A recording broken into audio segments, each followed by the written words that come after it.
السلام عليكم ورحمة الله وبركاته. إن الحمد لله نحمده ونستعينه ونستغفره ونعوذ بالله من شرور أنفسنا وسيئات أعمالنا. من يهده الله فلا مضل له ومن يضلل فلا هادي له. وأشهد أن لا إله إلا الله وحده لا شريك له وأشهد أن محمدًا عبده ورسوله. أما بعد، يا أيها الذين آمنوا اتقوا الله حق تقاته ولا تموتن إلا وأنتم مسلمون. Wahai orang-orang yang beriman, bertakwalah kalian kepada Allah dengan sebenar-benar ketakwaan, dan janganlah kalian meninggal dunia melainkan dalam keadaan sebagai seorang muslim. Ayuhal mu'minun, di antara nama-nama Allah yang paling agung adalah Al-Ahad dan Al-Wahid. Allah Subhanahu wa taala berfirman, "Qul huwallahu ahad." Katakanlah, Dia adalah Allah yang Maha Esa. Dan Allah taala berfirman, "Qulillahu khaliqu kulli syai' wa huwal wahidul qahhar." Katakanlah, Dia adalah Allah pencipta segala sesuatu. Katakanlah bahwasanya Allah pencipta segala sesuatu dan Dia Maha Esa lagi Maha Perkasa. Makna kedua nama ini, ayyuhal mu'minun, bahwasanya Allah Subhanahu wa taala tidak ada sesuatu apapun yang menyamainya. Allah tidak memiliki tandingan dan tidak ada sesuatu apapun yang setara dengannya. Laisa kamitslihi syai'un wa huwas samiul basir. Tidak ada sesuatu apapun yang semisal dengan Allah, yang setara dengan Allah, dan Dia Maha mendengar lagi Maha melihat. Ayuhal mu'minun, di antara konsekuensi dari kedua nama yang agung ini adalah yaitu kewajiban utama kita sebagai hamba-hamba Allah, sebagai ciptaan Allah, yaitu mengikhlaskan agama hanya kepadanya. Dan ikhlas, ayuhal mu'minun, sebagaimana disebutkan oleh para guru-guru kita, tasfiyatul qalbi min iradati ghairillah, yaitu kita membersihkan hati kita. Jangan sampai di dalam hati kita ada keinginan, ada berharap, dan ada bergantung kepada selain Allah Subhanahu wa ta'ala. Sahal ibn Abdullah Ad-Dustari rahimahullahu ta'ala berkata, "Ma min sa'atin illa wallahu muttali'un ala qulubil ibad." Setiap detik, setiap saat Allah Subhanahu wa ta'ala melihat hati para hamba-hambanya. Fa ayyu qalbin ra'a fihi ghairahu sallata alaihi iblis. Jika ada satu hati yang di sana ada selain Allah, maka Allah kuasakan iblis pada hati tersebut. Dan beliau juga berkata di riwayat yang lain, "Haramun ala qalbin an yashumma raihatal yaqin idza fihi sukunun ila ghairillah." Haram bagi satu hati, haram bagi seseorang untuk mencium aroma keyakinan kepada Allah jika di dalam hatinya masih terdapat rasa tentram, rasa bergantung dan bersandar kepada selain Allah. Ayuhal mu'minun, mari kita renungkan ucapan sebagian salaf, "Taraktumuhu wa aqbala ba'dukum ala ba'd." Sungguh kalian telah melupakan Allah dan kalian sibuk satu sama lain.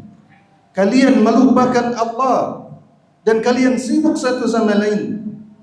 "Lau aqbaltum alaihi la ra'aitumul ajaib." Seandainya kalian benar-benar menghadapkan hati kalian hanya kepada Allah, niscaya kalian akan mendapati berbagai keajaiban. Niscaya kalian akan mendapati berbagai keajaiban. Keajaiban-keajaiban yang didapati oleh orang-orang sebelum kita yang memiliki hati tersebut. Ibnu Abbas radhiyallahu taala anhuma berkata, hasbunallah wa ni'mal wakil. Cukuplah Allah sebagai pelindung kami dan Dia adalah sebaik-baik tempat berserah diri. Qalaha Ibrahim hina ulqiya fin nar. Kalimat ini diucapkan oleh Nabi Ibrahim alaihissalam ketika dia dilempar ke dalam api. Dan dia selamat alaihissalatu wassalam. Disebutkan dalam sebuah riwayat ketika ada malaikat datang mendekat dan menawarkan bantuan, maka Nabi Ibrahim alaihissalam berkata, amma ilaika fala. Adapun aku akan meminta bantuan kepadamu, maka itu tidak akan pernah aku lakukan. Aku hanya mengharapkan bantuan Allah. Ibnu Abbas berkata, wa qalaha Muhammadun sallallahu alaihi wasallam hina qalu innan nasa qad jama'u lakum fahsharhum fazadahum imana wa qalu hasbunallahu wa ni'mal wakil. Dan kalimat yang sama diucapkan oleh seorang Muhammad sallallahu alaihi wasallam ketika orang-orang musyrik menakut-nakuti beliau bersama para sahabat. Mereka berkata, sesungguhnya orang-orang Mekah telah berkumpul untuk menghancurkan kalian. Ucapan mereka yang mengintimidasi tersebut justru menambah keyakinan mereka kepada Allah, dan mereka berkata, cukuplah Allah sebagai pelindung kami dan Dia sebaik-baik tempat bersandar.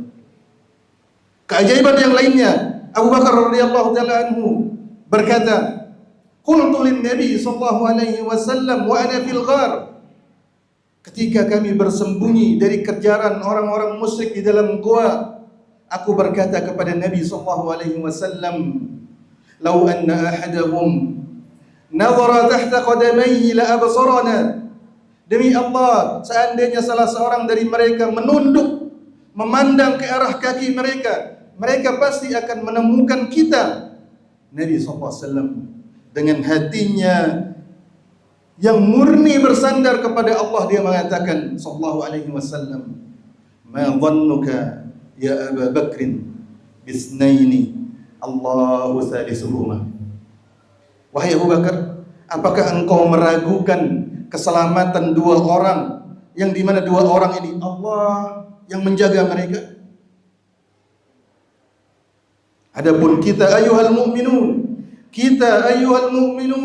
seperti yang dikatakan oleh salaf tadi, kita lupa kepada Allah dan kita sibuk dengan sesama kita. Ketika kita membutuhkan bantuan, ketika kita memiliki hajat, kita sibuk dengan makhluk. Kepada kerabat yang mana saya akan pergi, kepada sahabat yang mana saya akan meminta tolong. Sementara Allah kita jadikan pintu terakhir kita ketika semua pintu makhluk telah tertutup. Sehingga kita tidak akan menemukan keajaiban dari Allah. Bahkan ketika kita mengangkat kedua tangan kita, ya Allah, aku membutuhkan bantuanmu, dengan lisan kita, namun hati kita ini menoleh ke kanan, ke kerabat yang mana yang akan membantuku, menoleh ke kiri, ke sahabat yang mana yang akan menolongku. Kapan kita akan melihat keajaiban dari Allah Subhanahu wa taala?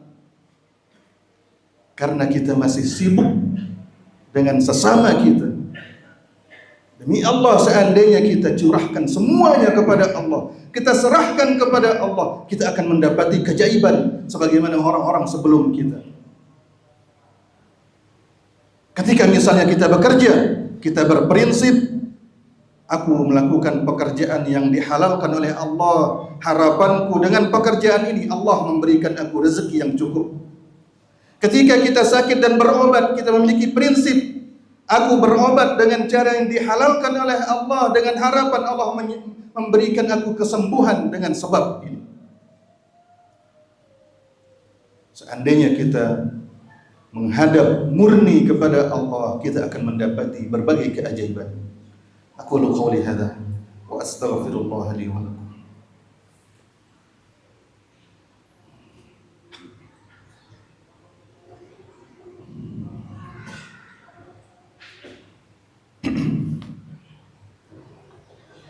Bismillahirrahmanirrahim. Alhamdulillah wassalatu wassalamu ala asrafil anbiya'i wal mursalin. Wa ashhadu an la ilaha illallah wahdahu la syarika lah وأشهد أن محمدا عبده ورسوله أما بعد.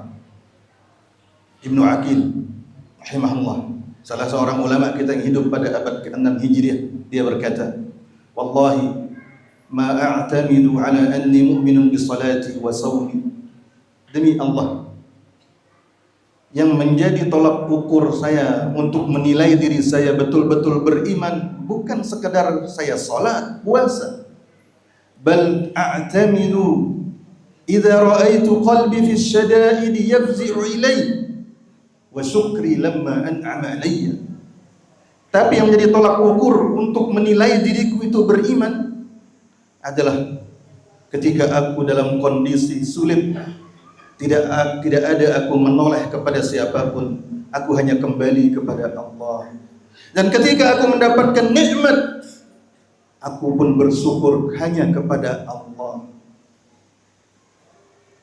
Ayuhal mu'minun, satu sifat doa, satu sifat orang yang berdoa, jika dia berdoa maka Allah akan kabulkan, yaitu sebagaimana firman Allah Subhanahu wa taala, amman yujibul mudtarra idza da'a. Siapakah selain Allah yang bisa mengabulkan doa orang yang terdesak ketika dia berdoa? Hanya Allah. Oleh karena itu orang-orang musyrik ketika mereka berlayar diombang-ambingkan oleh ombak dan mereka takut tenggelam, mereka ikhlas berdoa hanya kepada Allah dengan hati yang merasa terdesak, hanya mengharapkan Allah, Allah selamatkan mereka. Kita membutuhkan hati itu setiap waktu, bukan hanya ketika kita terdesak, tapi setiap kita berdoa, kita merasa terdesak, tidak ada pilihan kecuali Allah, tidak ada harapan kecuali Allah, tidak ada yang bisa mengabulkan kecuali Allah. Kita butuh hati itu di setiap kali kita berdoa. Hari ini, ayuhal mu'minun, kita berada di hari yang paling mulia. Dan di antara waktu yang dikabulkan untuk kita berdoa adalah sebagian disebutkan dalam hadis Abu Musa al-Asy'ari dalam Sahih Muslim, ketika imam mulai naik mimbar sampai selesai salat, maka berdoalah dalam salat, karena dia adalah doa yang sangat makbul, yang sangat dikabulkan oleh Allah Subhanahu wa taala. Waktunya, waktu salat Jumat. Kemudian posisinya, posisi salat dan sujud. Kemudian hati, kondisi kita sangat berharap kepada Allah. Kemudian waktu yang kedua setelah salat asar, sebagaimana dalam hadis Abu Hurairah, sebagaimana dalam hadis Anas bin Malik dalam Sunan Tirmidzi, bahwa waktu dikabulkannya doa di hari Jumat adalah setelah asar sampai terbenam matahari. Berdoalah kepada Allah di waktu yang mustajab dengan hati yang betul-betul fakir kepada Allah Subhanahu wa taala. Niscaya kita akan mendapati keajaiban, dan Allah tidak perlu diuji, keyakinan kita yang harus diuji.